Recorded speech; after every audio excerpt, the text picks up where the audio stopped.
Welcome to Bronco Day otherwise. I guess I'm gonna... Okay, we have Elena from Kentucky and Eva from Santa Rosa, must be California. Uh-huh. All right, Viking, okay. Okay, welcome. So I think we can go ahead, right? I mean, with the presentation. So, I mean, we have a short presentation and you can ask questions anytime. Just drop in and I mean, we're gonna try to do our best to answer. You can also just type into the chat box in between. And then, I mean, there can be things that can actually be done outside of this. Okay. So let's see. Okay, of course. Okay.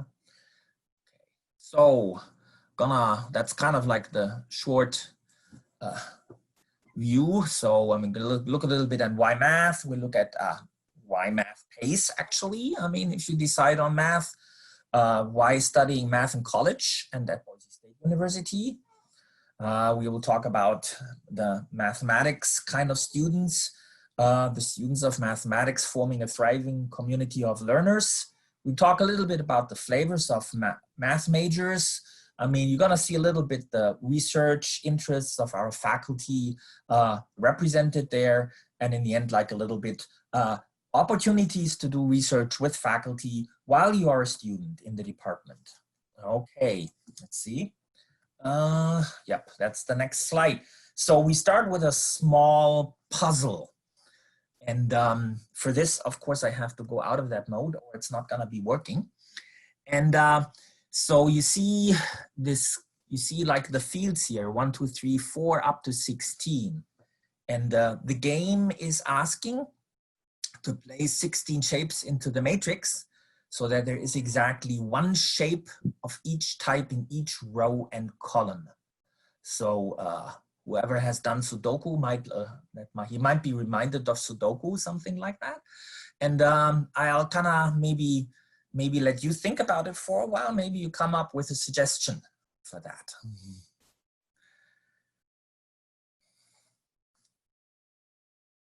And if you want, you can let me know. Let's see. I can unmute everybody. I'll mute you two now for the moment because maybe unmute. Why is it not unmuting?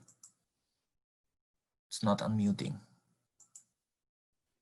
It takes a moment. Sometimes it just requests that people unmute themselves and then they have to agree. I don't know. I tip unmute and before it changed, now it doesn't. So it's not helpful if I'm not getting instructions how to do something. Oh, there's Eva. Now she's figured out how to unmute herself. You can let me know where to move things. Like we have hearts, we have circles, we have triangles, and we have squares. Maybe you give me instructions where to move what. I just follow. I was thinking, at least with one of the shapes, it doesn't matter, like the hearts, if you did it 1, 6, 11, 16, just to start to see where. That's what I was thinking too. So here just another flavor on the 6. Yes?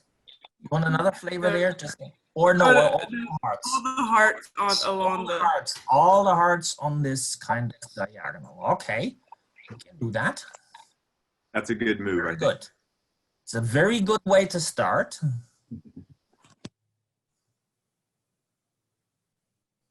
Next. Don't worry, you can't do anything wrong.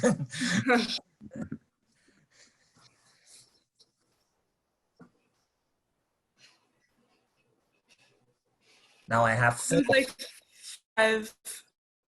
5, 10, 15, 12 with another shape. I'm not sure. 5, 10, 15 with another shape. Okay, let's take this one, right? Wouldn't matter 12. which one. Yep. 5, 10, 15. And 12. Well, 12 I can put, right? Shouldn't allow. I don't know whether it actually allows, but I mean, but then I have 2 of these in the same. Could you put it on 4? Oh yeah, 4. 4. Okay.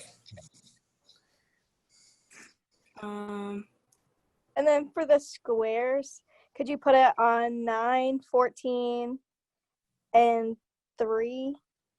9, 14, and 3, and we got one left. And then 8. Yeah. Good move. Well, now the rest I can do myself. You don't have to tell me, I guess, right?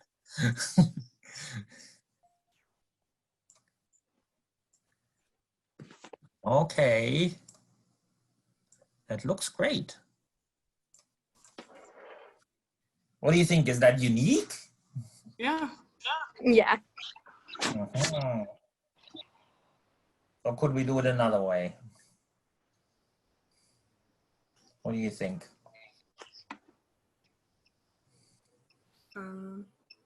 You could like reorganize the shapes, but it wouldn't really do anything. Like put the triangles where the hearts are and Mhm. stuff like that. Very good.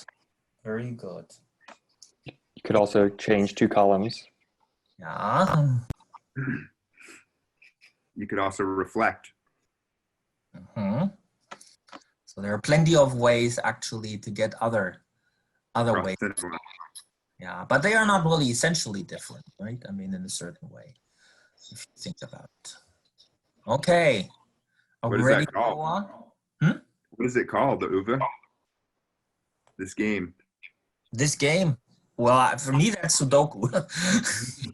But it's just a Sudoku without numbers started, right? I mean, it's like whatever.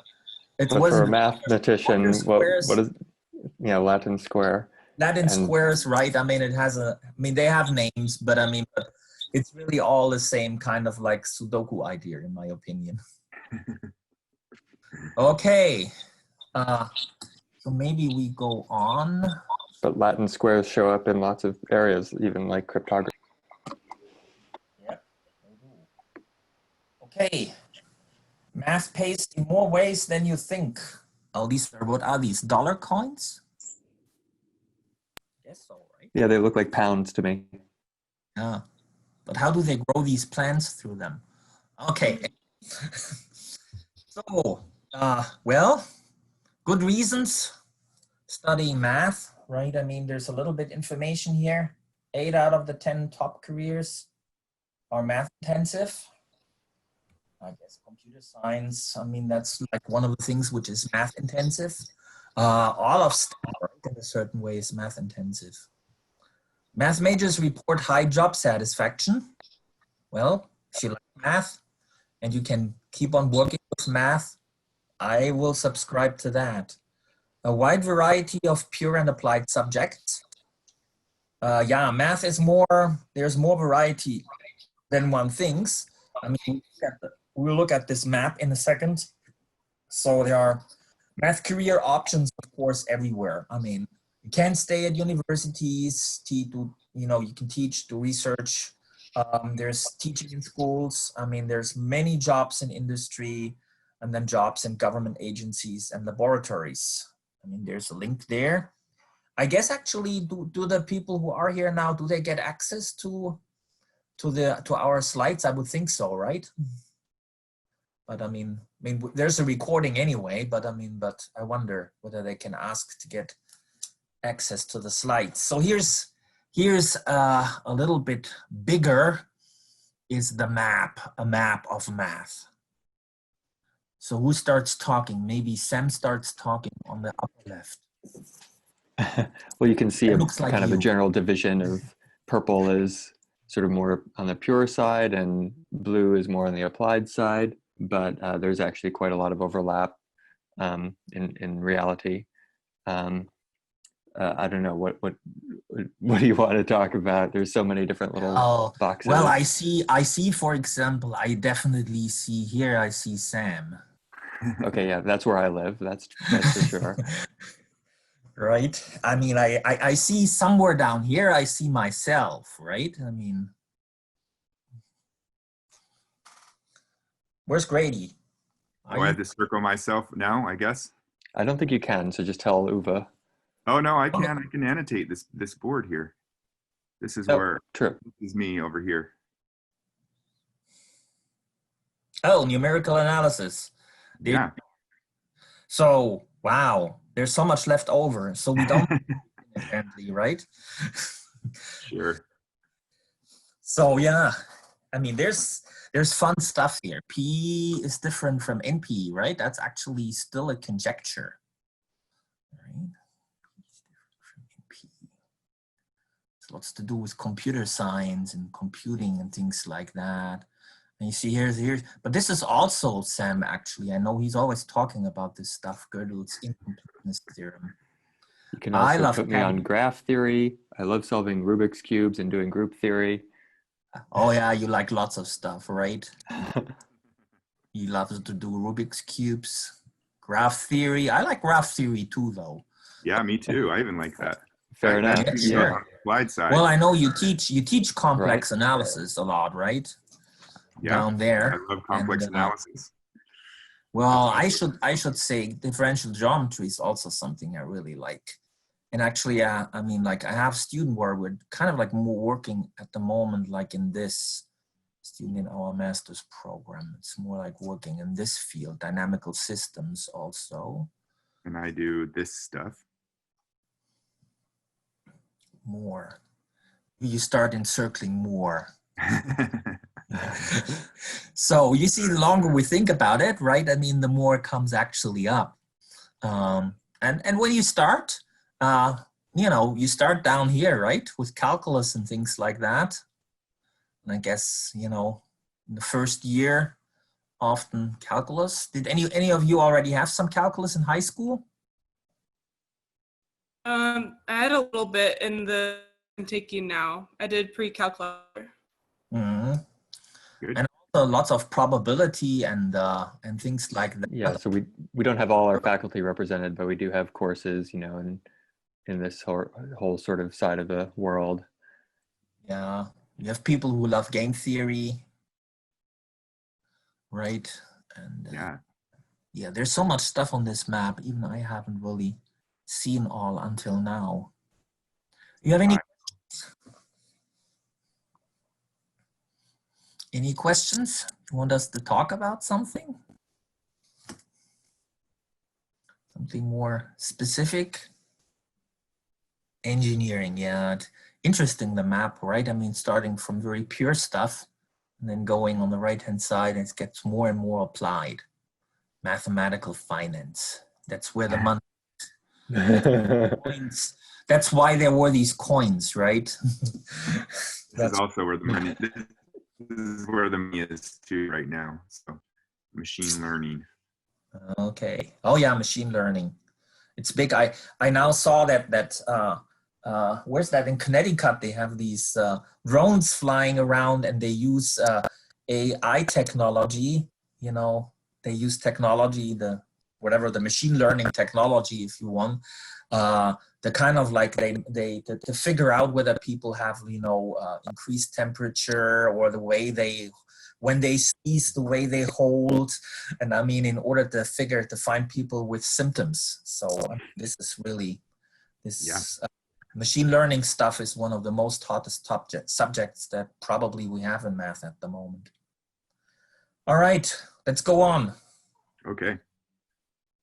If this works, I always have to go with somewhere here. Of course it doesn't. You have to stop annotating. I don't know. Yeah, but I love that. Okay. Okay, I guess I have to get the annotation away, because the annotation everywhere. You have to go to the all drawings. Okay. All righty.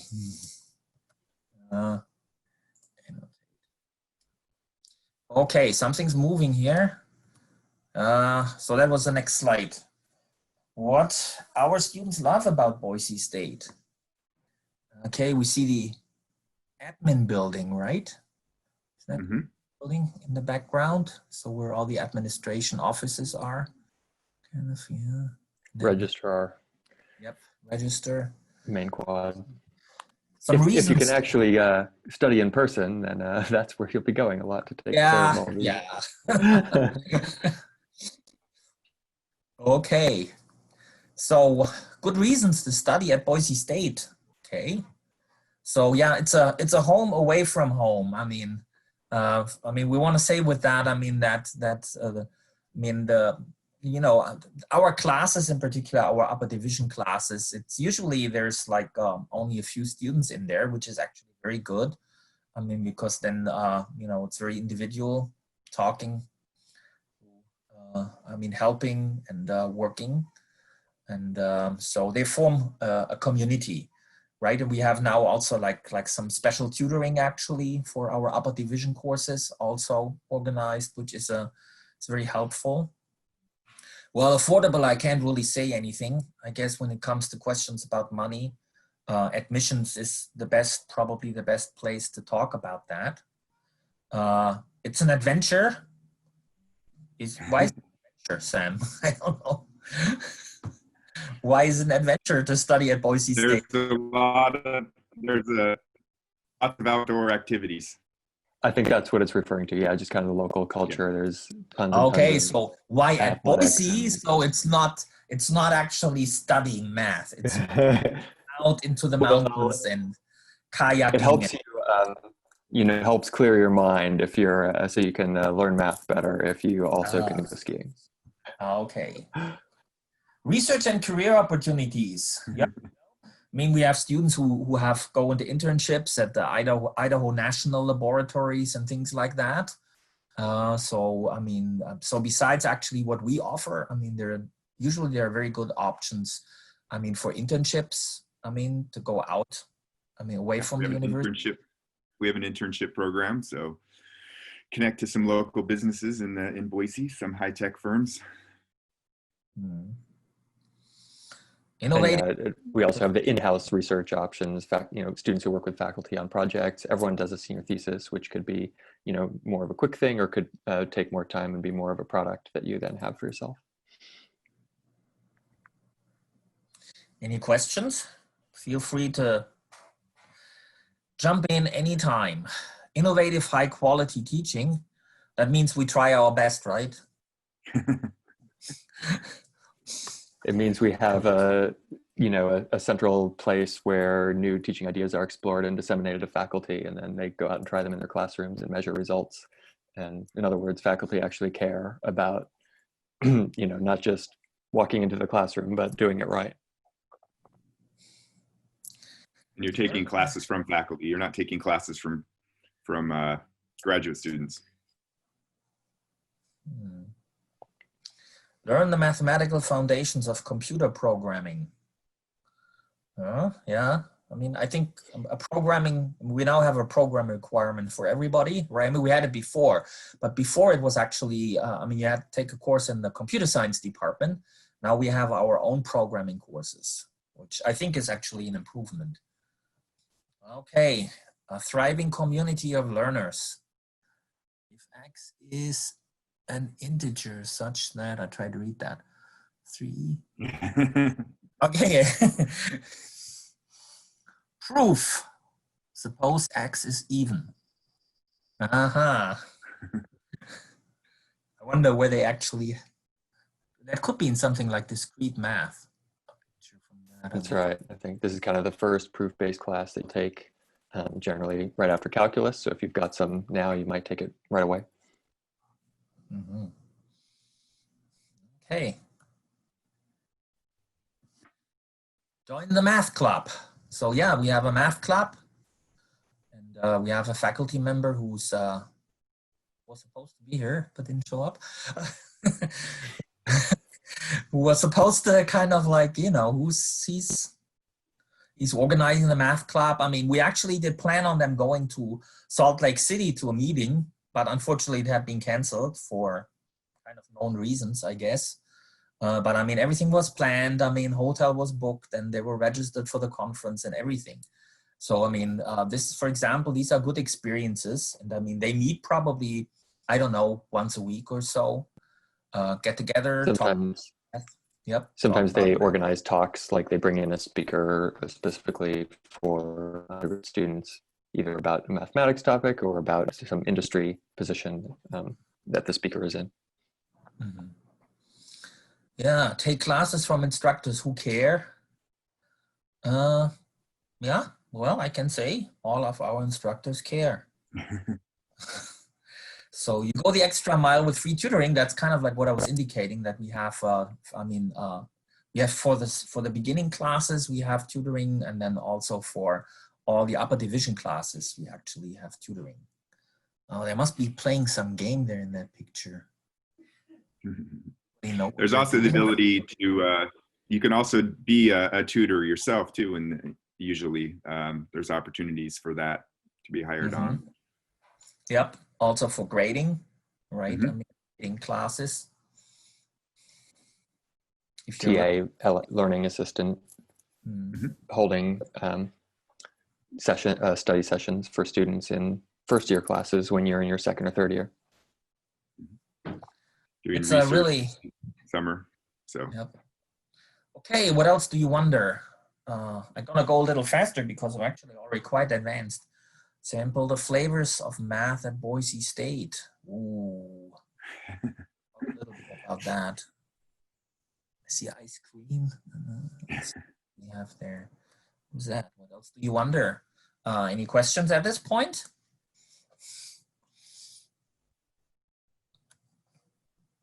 So yeah, this is now a list. I mean, a couple of slides, and they kind of like go through our research groups. Actually, I mean, it's not only the research groups. It's kind of like it's the different flavors of mathematics. I mean, that you can focus on when you actually take one of our majors. So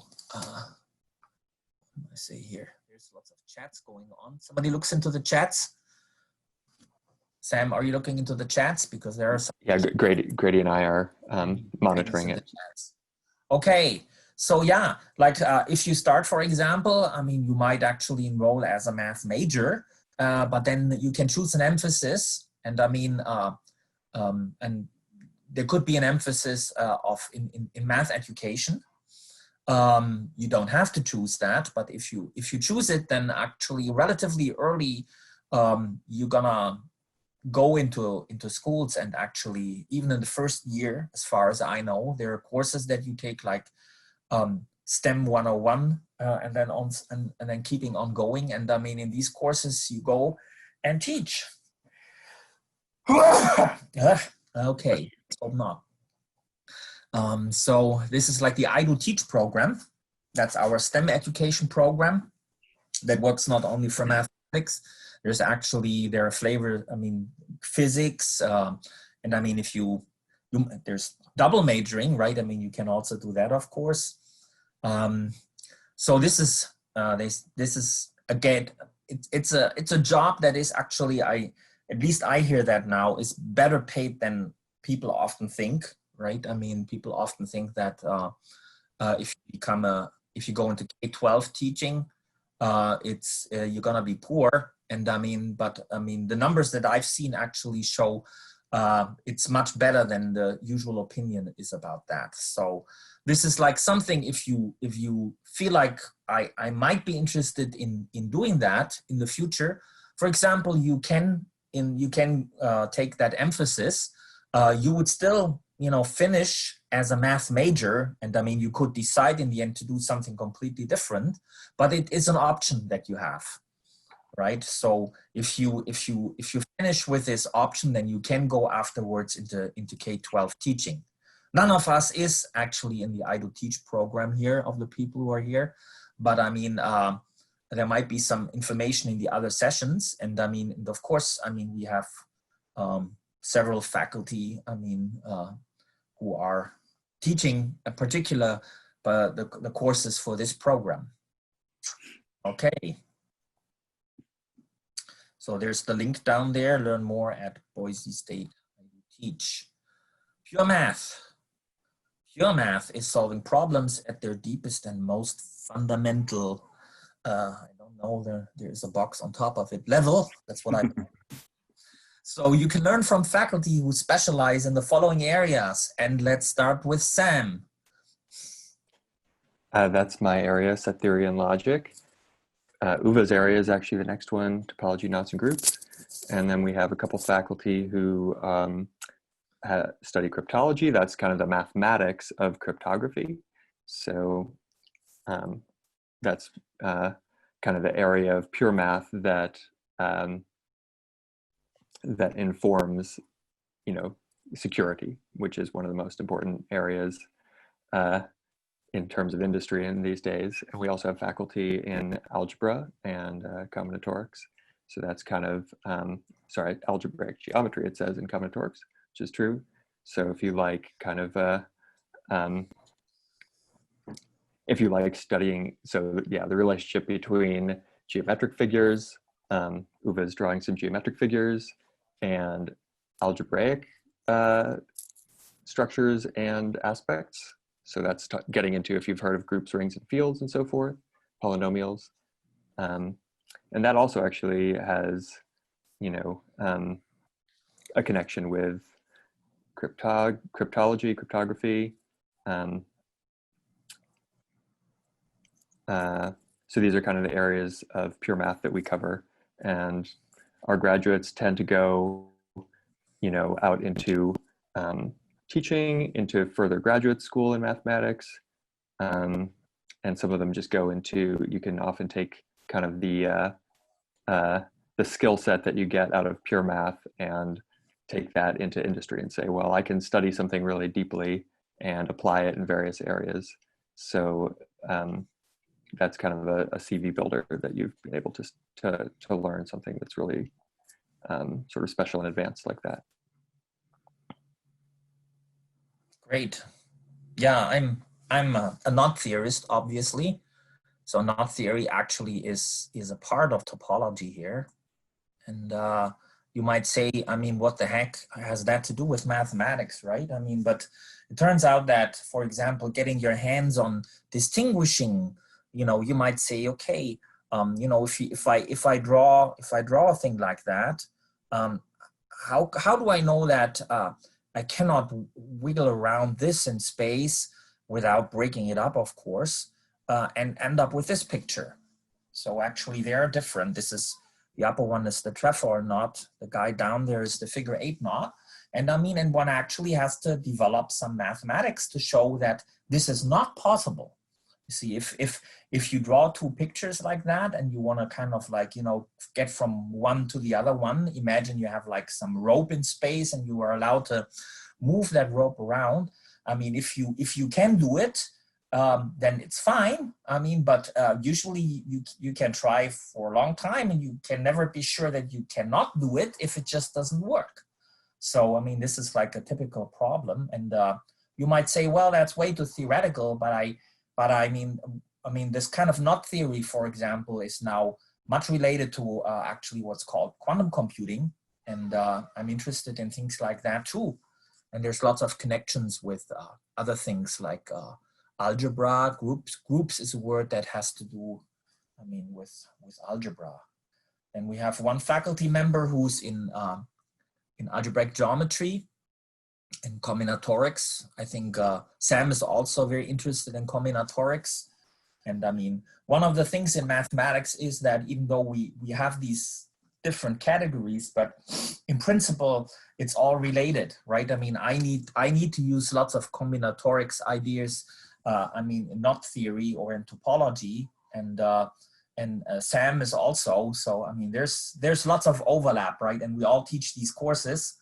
So this is just fun. And last but not least, I mean, we also have a cryptology group, and I mean, in our and we offer cryptology courses in a regular way. And I mean, and cryptology, of course, uses lots of ideas of algebra, groups, combinatorics again. And I mean, everybody knows that cryptology is so important these days, I mean, for cybersecurity questions. Any questions about this? Probably I should get rid of the knots. Otherwise I have these knots hanging around. Okay, let's see. So Jason made it in if he wants to talk about the math club later when we're done. All righty, applied math. Grady is an applied mathematician. He may want to talk a little bit about that. Grady's still there? Actually, we actually got another participant, right? That's Jason. Yep. That's Jason. Okay. Now I kind of flipped where I didn't want to flip. Okay. Applied math. We're going to talk about applied math and statistics. So this is focusing on rigorous applications to real-world problems, explaining observed phenomena and predict new phenomena. I think the prediction power of mathematics is discussed a lot in the news at the moment. Yeah, we have quite some faculty in applied mathematics. Grady works in numerical methods and implementations, I would say here. Computer programming, we have statistics faculty. So statistics and probability are courses that are required for the program and are always offered all the time. On the left-hand side, these are more like the introductory topics. Everybody has to take these courses: differential equations, linear algebra, matrix methods. So there's quite some research actually in particular in that area. There are undergraduate research options, possibilities. We have for both for pure math and for applied math, we run regular seminars where everybody is invited.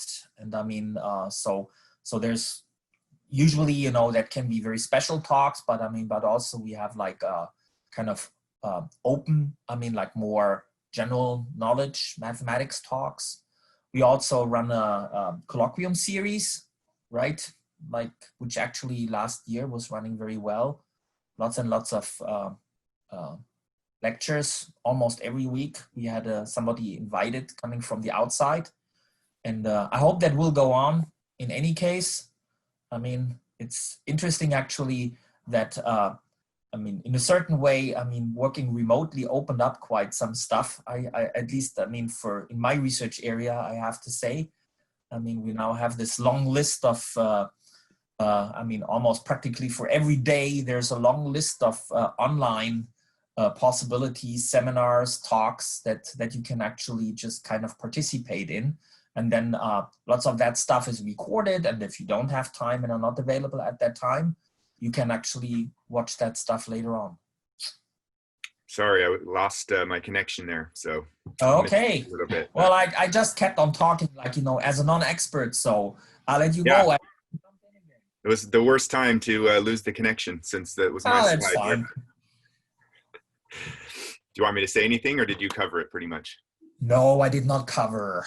Oh, okay. We also have applied math and statistics. My area focuses on applied math, and there's a lot of different areas in applied math, and you probably don't really get exposed to much in when you're in high school, at least to really get a flavor of the different areas in applied math, or even that there is this pure and applied two different areas sort of math. And but anyway, my focus is kind of on the numerical analysis side of applied math.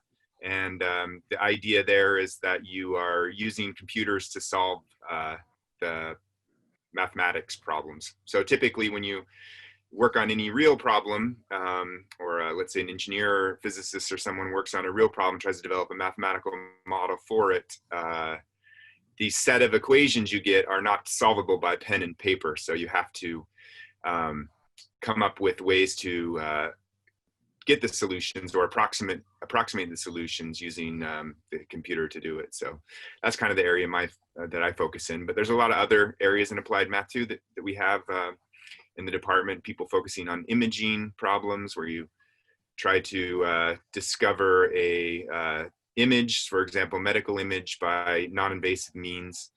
There's also studies we have of people doing numerical weather prediction and climate change studies, some people in data science area, and also doing fluid flow problems, electromagnetic problems, and the likes. So a lot of fun stuff we do. There's opportunities to do research in this area too with faculty through different what are called REU programs, or research experience for undergraduate programs.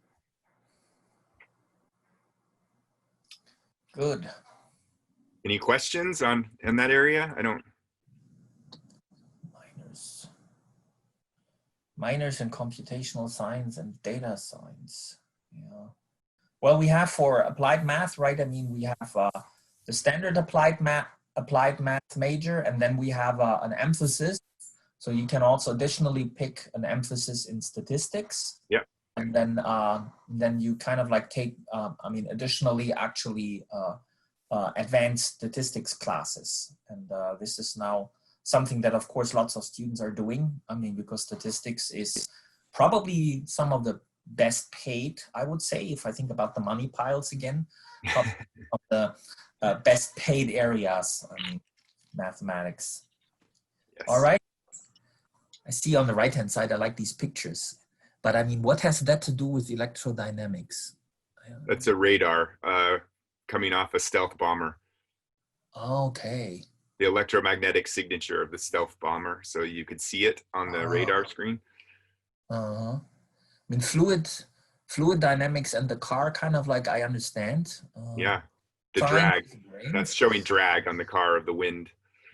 Okay. The colors being high drag, red being high drag, and blue being low drag. Yeah. So yeah, our applied math faculty, they have like very, I mean, we have really like, we have somebody working on ocean modeling, right? And then we have another faculty who's having, what is it, like modeling things like fire, I mean, things like that. I mean, volcanic ash in the atmosphere and yeah. things even in the ionosphere. So yeah, lots of cool stuff. Yeah, there's lots of cool stuff out there. Okay, research activities. So yeah, if you finish, so the last thing is to actually complete a senior thesis or a project with one of our faculty members. And so you're gonna kind of like look a little bit into some research area. And we have, for example, now, I mean, what lots do is actually they submit a poster. For example, I had a student submitted a poster today. And I mean, it will be in kind of like available for other students to see and for faculty to see somewhere. And I think it's a nice thing to do that. I mean, to do some kind of research while you're actually, work on your degree. Yeah, again, it's kind of a CV item as well. You've got a product you can show off. You can, yes. You don't just have a degree, you have a little bit more. So, and then that can transition into graduate studies. You know, a lot of people stay here for a master's, apply somewhere else for a master's, perhaps right away, perhaps much later. And the last line here is that we have a master's program. It's generally 2 years, but if you're kind of, a little bit quicker in completing the earn it in a year after bachelor's. So that's another route to teaching. It's another route to PhD programs. It's another route to just a little higher pay at the same job that you would have had anyway. Just having a little higher degree can open some doors. And you save money because actually in your last year as undergraduate, I mean, you up to 7 of the credits that you take there then apply to the master's program. So and the master's program itself has funding. When you're in that 5th year, you can apply to become a TA, and you teach for tuition remission and stipend. Right. Okay. I guess that's the last slide actually, right? Yes. Yes. So what's the nicest slide I should leave here? Wonder. There you go. What else do you wonder? So are there questions? So, before that, so I did just have word that there was a problem with the links on the website, on the Bronco Day website. So probably there will be more people in other sessions. So kind of, I guess, in a way, lucky that we have a lot more time for questions. Well, yeah, we have another 5 minutes. There are no bad questions, too. I mean, in the other sessions, I think probably, I mean, there are other people, and I mean, like Margaret, I know Margaret Kinsel, our associate chair, is like in one of the sessions. So she's our advising coordinator. So I mean, this is like what you usually do, right? I mean, as if you're like in the first year, actually, the college is doing advising. I mean, for the foundations program courses, because they are kind of like very general. But then we have our own advising people. And so I'm sure she's in one of the later sessions, and I mean, she might answer any questions that kind of like have to do with specific advising. I mean, of course, you might not have real questions now, but maybe like general questions about how our programs work. But I mean, but if you have questions, I can also answer these. I mean, if there's anything. There's a question in the chat box. Maybe I can answer. Yep. So Elena asked about what you can do with a degree in applied math. So there's lots of opportunities of different areas you can go into. Lots of our graduates have gone to work at like a computer firm or like a high-tech firms here in Boise that do, let's say, financial kind of work and consulting work.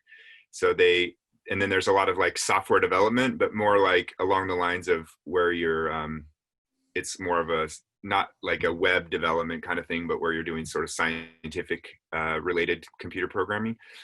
And so a lot of applied math majors go on into computer programming kind of jobs. Financial jobs. People who do the statistics emphasis go into maybe insurance kind of work, doing. I'm losing the name. What is it? The exams they take. What are they? Actuary. The actuary exams. That's a common thing to do also.